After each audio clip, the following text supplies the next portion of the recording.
students. Today's topic is factors affecting force. Force is a push or pull that causes an object to move.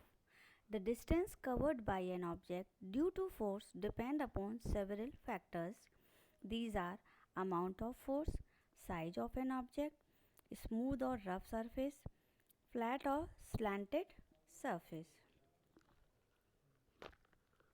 Amount of force.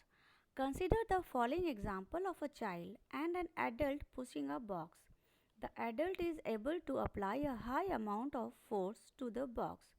We observe that distance covered by the box when the child is pushing it is less than the distance covered by the box when the adult is pushing it.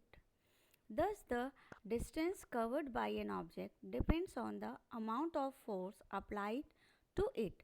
The higher the force applied to an object, the greater is the distance it covers. Size of an object. Try throwing a ball and a volleyball.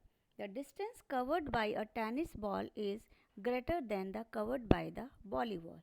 A tennis ball is smaller in size as compared to a volleyball. Thus, the force required to move an object depends on the object's size. The larger the size of the object, the greater is the force required to move it. Smoother or rough surface. Consider a ball rolling along a smooth surface and also on a rough surface. Will the ball cover the same distance on both the surface? No. The distance covered by the ball on the smooth surface is greater than the distance it covers on a rough surface. Thus, the force required to move an object depend on the smoothness of the surface. The rougher the surface, the more force required to move the object. Flat or slanted surface. Observe a car running along a flat road and on running down a slope.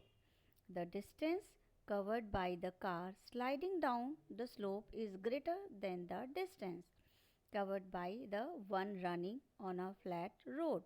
Thus, the force required to move an object depends on whether the object is placed on a flat or a slanting surface.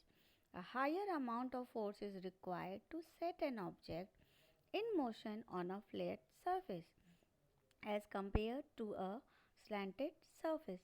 Thank you.